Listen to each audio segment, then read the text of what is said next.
Cell, the unit of life, chapter 2. What is cell? तो cell का definition यहाँ दिया हुआ है. Cell is the functional, structural and functional unit of all living beings. तो इसको हम ऐसे भी बोल सकते हैं, cell is the functional and structural unit of life. तो ये सेल का डेफिनेशन हो गया. It is the smallest part of the body of an organism which is capable of independent existence and of performing the essential function of life. तो ये तो cell का definition है. तो एवरी ऑर्गेनिज्म, जितना भी लिविंग बींग्स है, living organism, plant हो या एनिमल हो, वो सब जो है सेल से मिलके बना हुआ रहता है. और cell is the smallest unit है. जैसे जितना भी, अगर हम ये देखेंगे कि जितना भी नॉन लिविंग थिंग्स है, तो जितना भी नॉन लिविंग थिंग्स है वो सब एटम से बना हुआ रहता है, और जितना भी लिविंग थिंग्स है वो सब सेल से बना हुआ रहता है. और सेल जो होता है माइक्रोस्कोपिक होता है. तो सेल डिस्कवर हुआ माइक्रोस्कोप का डिस्कवरी के बाद. पहले माइक्रोस्कोप डिस्कवर हुआ है कि सेल इतना छोटा है कि हम लोग उसको ऐसे ही नहीं देख सकते, नॉर्मल आई से हम लोग नहीं देख सकते. तो उसको जो है देखने के लिए हमको माइक्रोस्कोप चाहिए. तो फर्स्ट टाइम जब माइक्रोस्कोप डिस्कवर हुआ, जैसे यहाँ दिया हुआ है 1632 टू 1723 में, तो उस वक्त जो है सेल उन लोग माइक्रोस्कोप से देखा गया. तो यहाँ पे ये सब इम्पॉर्टेंट है, इसको रीड करना. इसका जो है कब डिस्कवर हुआ. फिर ये यहाँ जो डायग्राम दिया हुआ, ये एक सिंपल माइक्रोस्कोप है. सबसे पहले ये वाला माइक्रोस्कोप डिस्कवर हुआ. फिर उसके बाद जो है रॉबर्ट हुक्स माइक्रोस्कोप, ये वाला. तो ये सब रीड करना. यहाँ पे रॉबर्ट हुक्स माइक्रोस्कोप है. फिर उसके बाद जो आया तुम्हारा ऑर्डिनरी कंपाउंड माइक्रोस्कोप. तो इसको कंपाउंड माइक्रोस्कोप बोलते हैं. तो ये सब उसका पार्ट्स दिया हुआ है. तो पार्ट्स भी याद कर लेना, पूछ सकता है एग्ज़ाम में. और फिर जो है अभी जो लेटेस्ट माइक्रोस्कोप है वो इलेक्ट्रॉन माइक्रोस्कोप है. तो अभी जो यूज़ हो रहा है वो इलेक्ट्रॉन माइक्रोस्कोप नॉर्मली यूज़ हो रहा है. तो जैसे जैसे माइक्रोस्कोप डेवलप हुआ और बेटर होते गया, तो इस तरह सेल का जो है हमको डिटेल स्ट्रक्चर भी पता चलते गया. तो पहले जो है ये जो नॉर्मल सिंपल माइक्रोस्कोप था, इससे जो है ब्लॉक लाइक स्ट्रक्चर पता चला था.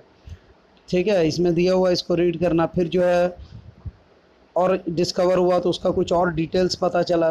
तो जैसे जैसे माइक्रोस्कोप डेवलप होते गया, हमको सेल का जो है और डिटेल स्ट्रक्चर पता चला. तो अभी जो है यहाँ पे तुम्हारा जो है इलेक्ट्रॉन माइक्रोस्कोप, जैसे यहाँ दिया हुआ, the invention of electron microscope added further to the knowledge about cell. It gives a magnification of over 2 lakh times of as compared to the ordinary compound microscope. तो ये जो है 2 लाख टाइम्स ज़्यादा detail में दिखाता है, मतलब और उसको मैग्नीफाई करता है. तो यहाँ पे ये सब रीड करना. फिर सेल थ्योरी. सेल थ्योरी जो है यहाँ पे 3 सेल थ्योरी दिया हुआ है. The cell theory states 3 major points. The cell is the smallest unit of the structure of all living things. तो cell जो smallest unit है. The cell is the unit of function of all living things. जैसे structural and functional unit, तो वही हुआ है function. तो एक cell जो है, cell से उसका function defined होता है. All cell arise from pre-existing cell. तो जितना भी cell है वो अराइज होता है पहले वाला सेल से. मतलब सेल डिवाइड होता है. जैसे एक सेल है, उसमें सेल डिवीज़न होता है. सेल डिवाइड हुआ, 2 सेल फॉर्म किया. फिर वो 2 सेल डिवाइड हुआ, 4 सेल फॉर्म किया. इस तरह सेल डिवाइड करता है और न्यू सेल फॉर्म करता है. तो cell arise from pre existing cell. अब यहाँ पे स्ट्रक्चरल यूनिट है. If you take any part of the body of a frog or any part of mango tree and examine it under a microscope, it will show cellular structure. तो frog हो या फिर plant हो, मतलब animal हो या फिर plant हो, अगर हम उसका कोई पार्ट लेंगे, मैंगो ट्री हो, कुछ भी हो, उसका कोई एक पार्ट लेंगे और उसको हम माइक्रोस्कोप में देखेंगे तो उसमें हमको सेल्यूलर स्ट्रक्चर नज़र आएगा. इसी तरह फिर functional unit. Any function in the body of the frog और in mango tree is due to the activity in its cell. तो सेल के अंदर जो एक्टिविटी होता है उसी से उसका फंक्शन पता चलता है. मतलब इसी से उस बॉडी ऑफ फ्रॉग हो या फिर मैंगो ट्री हो, वो जो है अपना काम करता है. तो जो मैंगो ट्री ग्रो हो रहा है या फिर फ्रॉग जो है डाइजेस्ट कर रहा है, वो सब सेल के मदद से होता है। For example, movement of frog is due to the contraction of muscle cells. Frog is food is digested by the enzymes which the cell of the gut secretes। तो डाइजेशन हुआ, मूवमेंट हुआ, ये सब सेल का activity की वजह से ये सब फंक्शन परफॉर्म होता है। फिर cell dies and replace, cell जो है डाई करता है, मरता है, फिर वो रिप्लेस होता है। तो सेल डेड होता है, फिर सेल डिवाइड होता है, बहुत सारा लिविंग सेल डिवाइड होता है और उससे फिर न्यू सेल फॉर्म करता है। द बॉडी ऑफ फ्रॉग्स और a mango tree is compose of millions and millions of cell. तो फ्रॉग में या मैंगो ट्री में millions and millions of cell होता है। Most life start as a single cell. तो ज़्यादातर लाइफ जो स्टार्ट होता है वो सिंगल सेल से होता है। जैसे लाइफ ऑफ फ्रॉग हुआ, and the life of mango tree start as fertilized egg and as a seed respectively, and as a seed respective. तो फ्रॉग का फर्टिलाइज एग होता है और मैंगो ट्री का सीड फॉर्म होता है, सीड से ग्रो करता है। तो सिंगल सेल से जो है लाइफ स्टार्ट होता है, फिर वो डिवाइड होता है और फिर जो मल्टीप्लाई होता है और फिर मिलियंस ऑफ सेल। जब ट्री ग्रो कर जाता है या फ्रॉग पूरा फॉर्म होता है तो उसमें फिर मिलियंस ऑफ सेल्स आ जाता है। अब cell, how many? The bigger an organism the greater is the number of cell in the body. जितना बड़ा ऑर्गेनिज्म होगा उतना ही ज़्यादा उसमें सेल होगा। तो ये सब जो है, अच्छा, बहुत सारा सिंगल सेल्ड होता है। मेनी प्लांट्स एंड एनिमल ऐसा है जो सिंगल सेल, एक ही सेल से बना हुआ है। जैसे बैक्टीरिया, यीस्ट, अमीबा, ये सब सिंगल सेल्ड एनिमल है। तो इस बैक्टीरिया जो होता है एक ही सेल उसमें रहता है, एक से ज़्यादा सेल नहीं होता है। कुछ ऑर्गेनिज्म जो है फ्यू सेल से बना हुआ रहता है, फ्यू हंड्रेड या फिर फ्यू थाउजेंड। जैसे स्पायरोगायरा है, वॉल्वॉक्स है, तो ये सब में कुछ ज़्यादा सेल होता है, 100, 1000।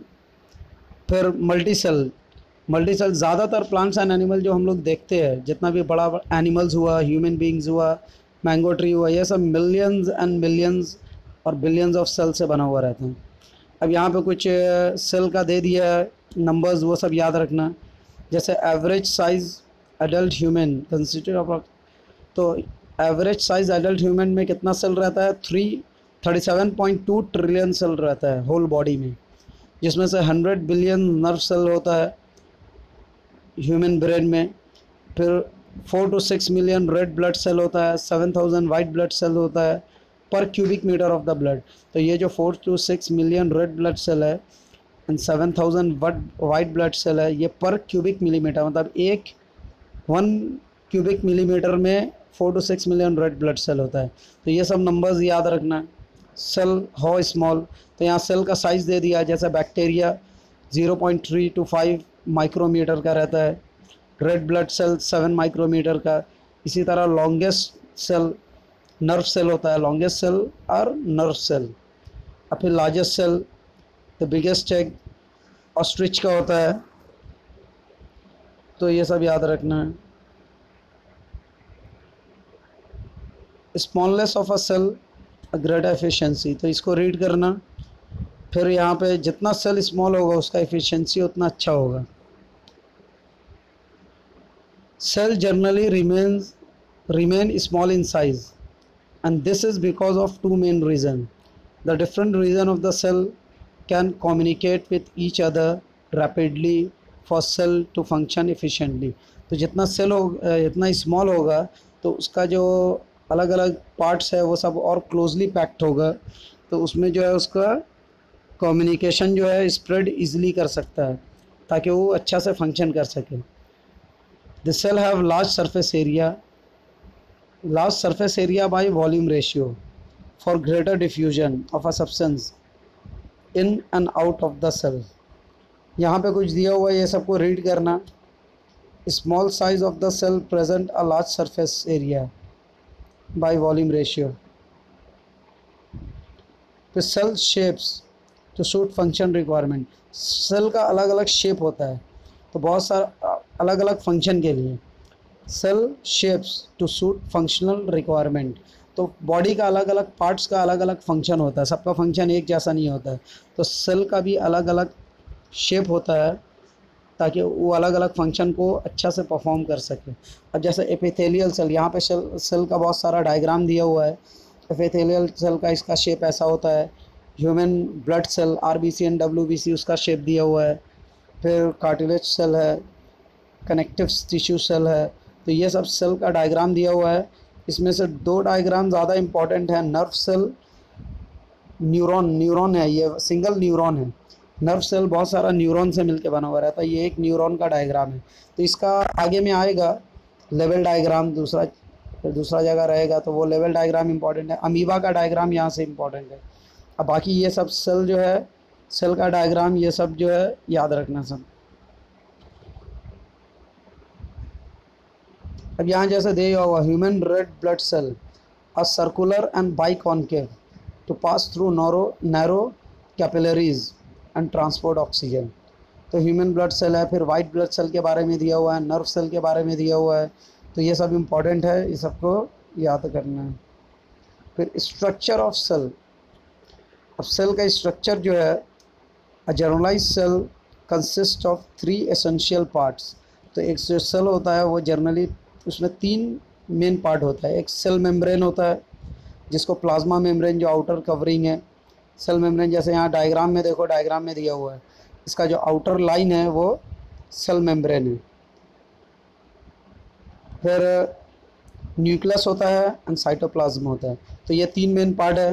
फिर यहाँ पे सेल का जो है, यहाँ पे पार्ट्स ऑफ द सेल दिया हुआ, living parts and non living parts. Cell में बहुत सारा लिविंग पार्ट्स होता है, ज़्यादातर लिविंग पार्ट्स होता है, कुछ नॉन लिविंग पार्ट्स होता है। जैसे living parts cell membrane, non living parts cell wall only in plant cell. Plant cell में सेल वॉल जो होता है वो खाली प्लांट सेल में होता है, एनिमल सेल में नहीं होता है। एनिमल सेल में सेल मेम्ब्रेन खाली होता है। अब प्लांट सेल में सेल वॉल भी होता है, सेल मेम्ब्रेन भी होता है, लेकिन सेल वॉल जो होता है सिर्फ प्लांट सेल में होता है, एनिमल सेल में नहीं होता है। फिर जो है इन साइटोप्लाज्म, एंडोप्लाज्मिक रेटिक्यूलम होता है। ये सब लिविंग पार्ट है। Endoplasmic reticulum, mitochondria, Golgi apparatus, ribosomes, तो ये सब नाम दे दिया यहाँ पे। फिर non living part in cytoplasm, granules है, वैक्यूल्स है, फैट ड्रॉपलेट्स है। फिर न्यूक्लियस के अंदर कुछ लिविंग पार्ट्स है, nuclear membrane, nucleic chromatin fibres, और फिर न्यूक्लियोप्लाज्म होता है नॉन लिविंग पार्ट न्यूक्लियस के अंदर। यहाँ पे डायग्राम दिया हुआ है। तो ये प्लांट सेल और एनिमल सेल दो डायग्राम है। लेफ्ट हैंड साइड में तुम्हारा एनिमल सेल है, राइट हैंड साइड में प्लांट सेल है। तो देखो लेफ्ट हैंड साइड में एनिमल सेल है, उसका सेल वॉल नहीं होता है। अब प्लांट सेल में सेल वॉल होता है, और बहुत सारा अंदर का पार्ट्स जो है प्लांट सेल के अंदर भी होता है, एनिमल सेल के अंदर भी होता है। तो ये एक लेवल डायग्राम है, इसको अच्छा से याद करना, विथ लेवलिंग ये सब आ सकता है।